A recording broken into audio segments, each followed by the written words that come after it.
Hello once again and greetings. If it's your first time at this channel, a very warm welcome to you. We're doing a study on the book of Hebrews, one of the most wonderful books in the whole New Testament, and we're in chapter 2. So I have some loose ends to finish up from the introduction in chapter 1.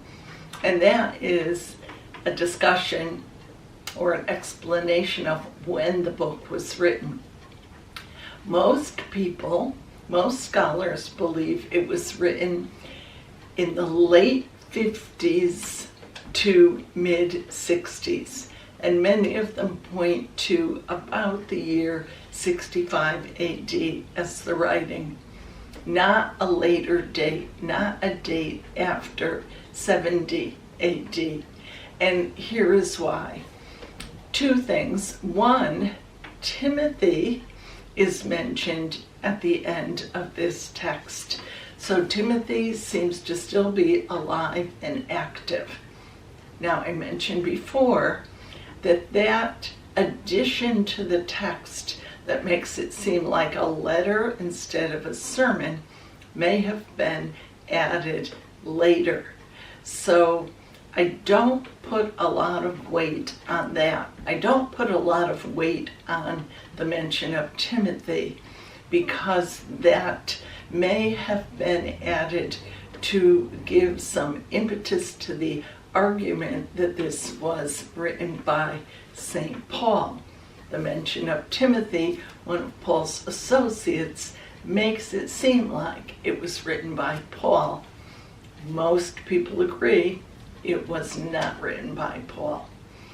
But one of the major themes of this text, and we're going to get into its mention today, is that of Jesus as high priest.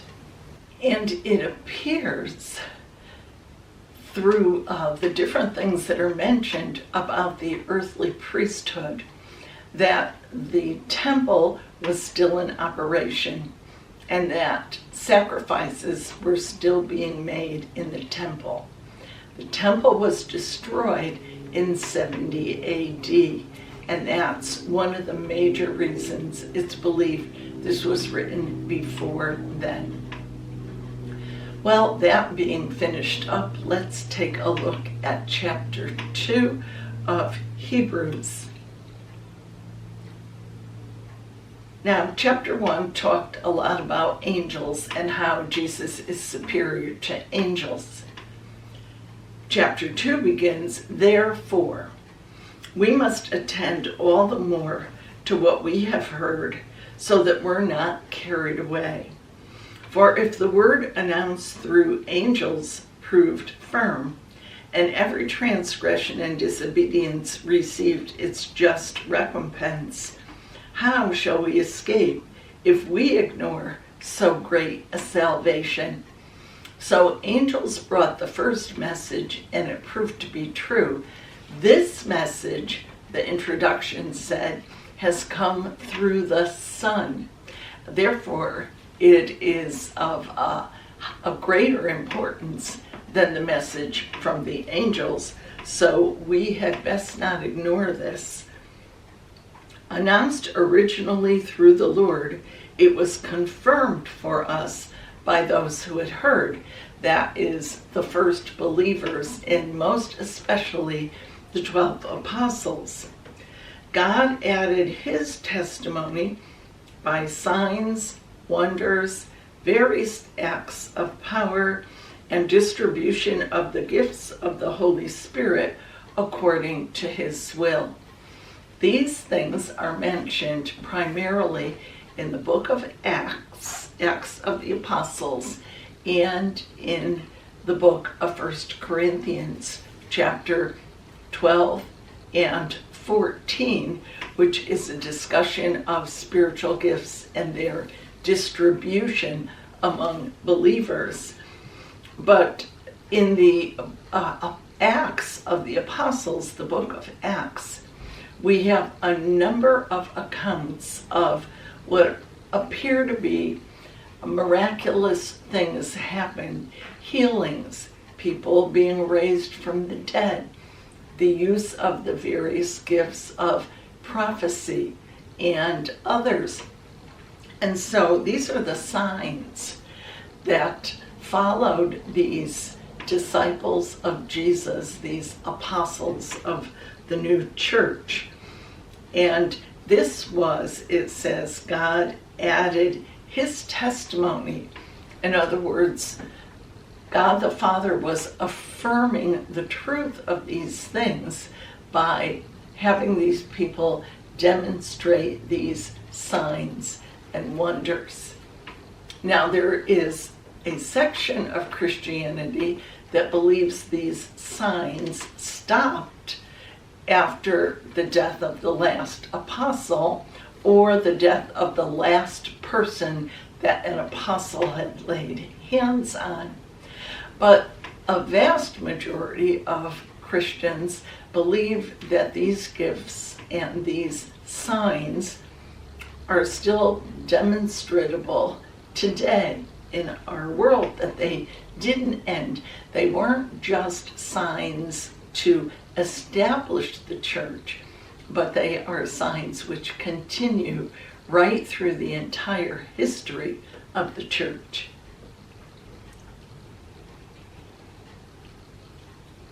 It was not the angels that he subjected the world to come, of which we're speaking. Instead, someone who has testified somewhere, in other words, the author knows it's in the Old Testament, but he can't remember quite where. It's in the Psalms. What is man that you are mindful of him, or the Son of Man that you care for him? You made him a little while lower than the angels. You crowned him with glory and honor, subjecting all things under his feet.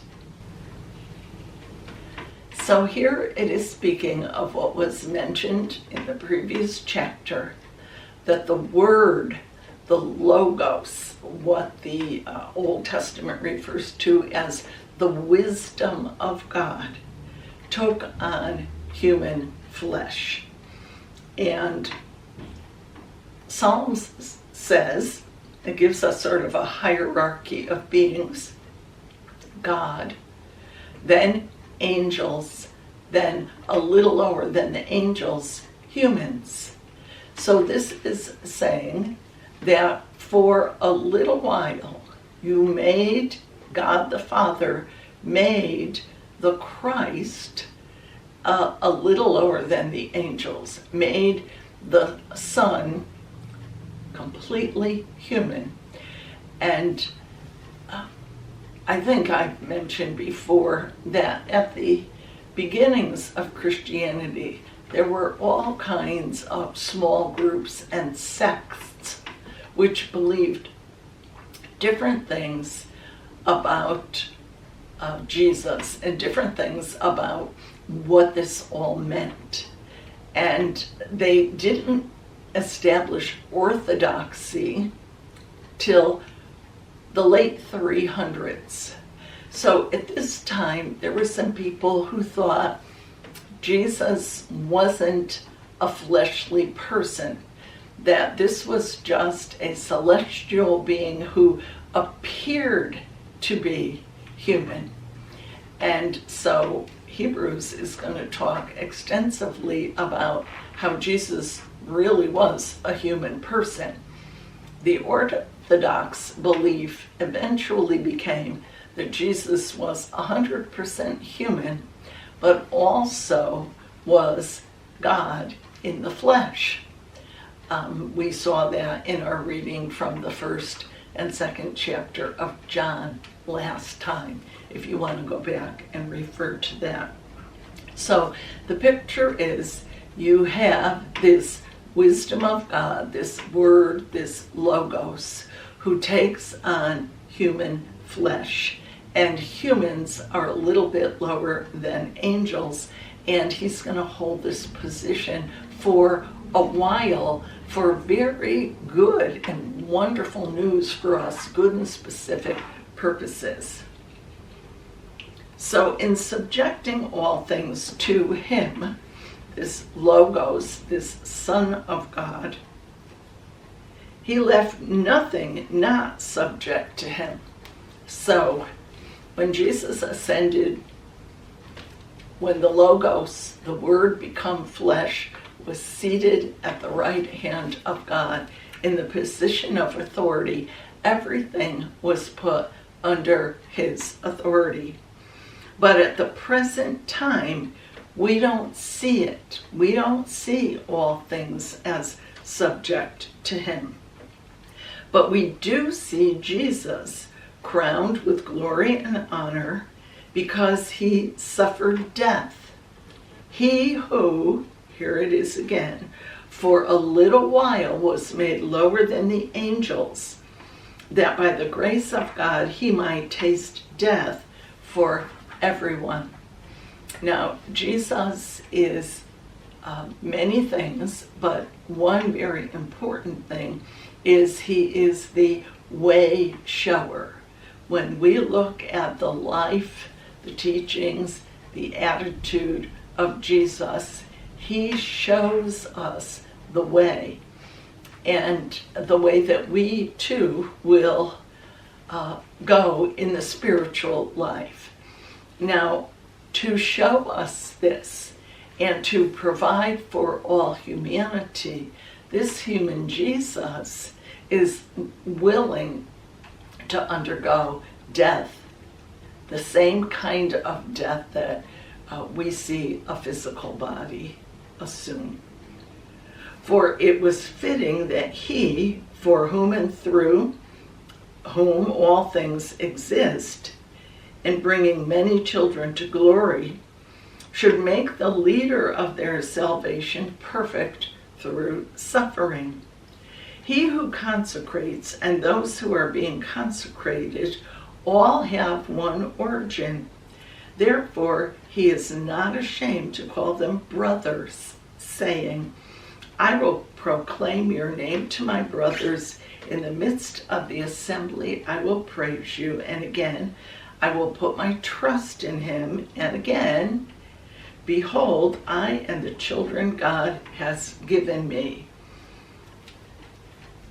So the one of the purposes, let me say, in Jesus experiencing death, the death on the cross, a death wherein much suffering was imposed upon him, the suffering of the rejection by humanity and the suffering of the crucifixion,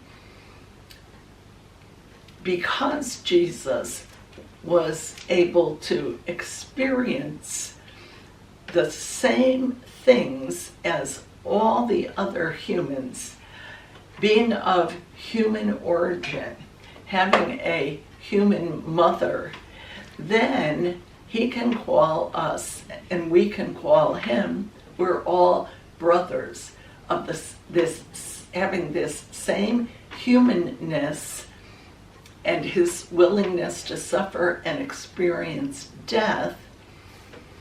He has placed himself in the same position that humans are.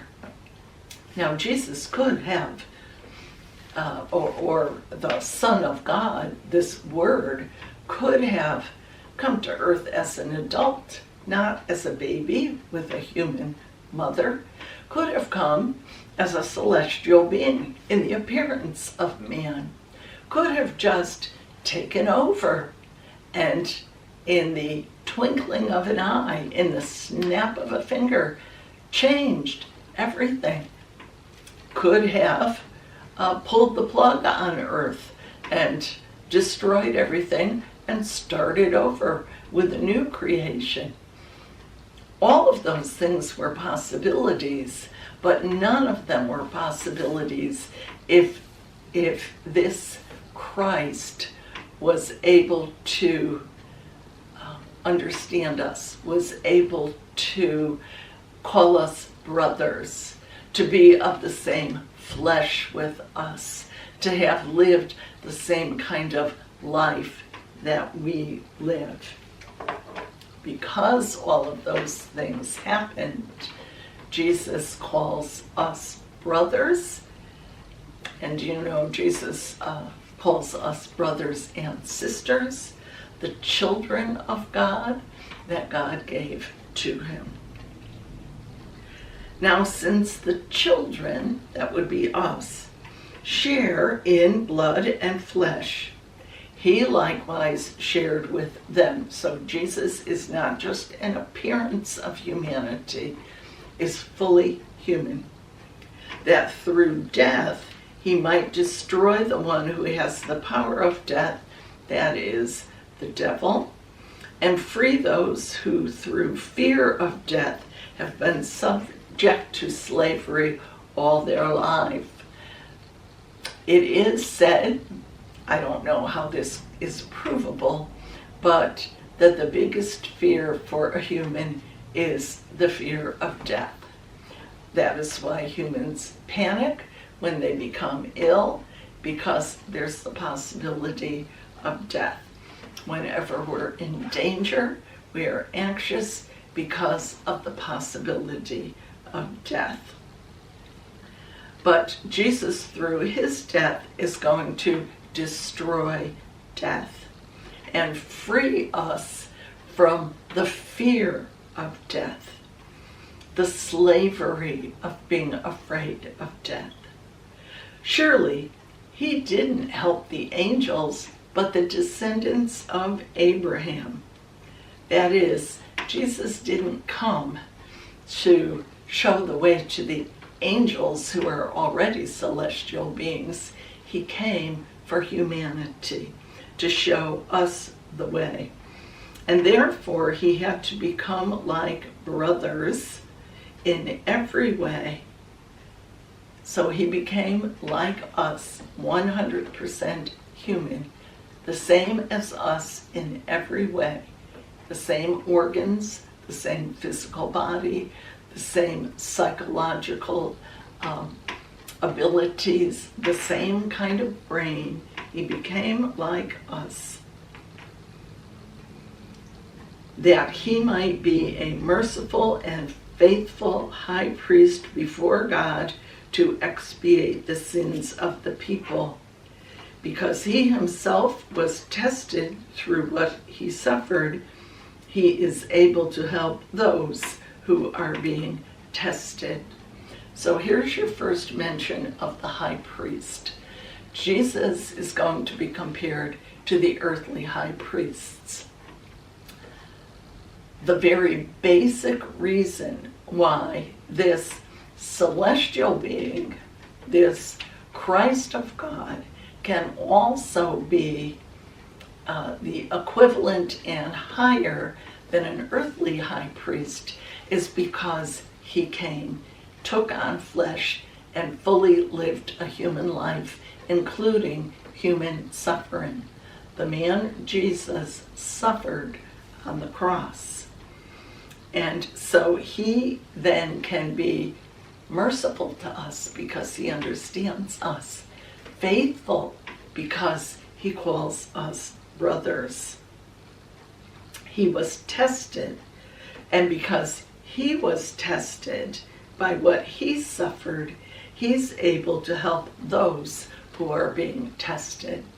So because of Jesus' life, death, burial, resurrection, he knows what we're going through and is able, and we're going to see different ways that he is able to help us. But the good news, the best news in this chapter, I think, is that that Jesus, that the Father, that the Spirit, that the Christ not only set an example for us to lead us and guide us, but fully understand us. Now, you'd say, well, God is omniscient. God knows everything. God understood us. He didn't have to come to the earth in order to understand us. Absolutely, I would agree. God is omniscient. He knows our thoughts before we think them. He knows everything about us. He knows us better than we ourselves.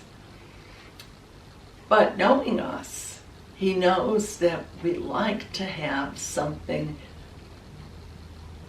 more concrete, something material, that we can't grasp God as he truly is. We can't grasp intelligence and mind and truth and love and life, the attributes of the Almighty One. We can talk about them, we can try to understand them, but and we get glimpses of them, but we're not 100% there.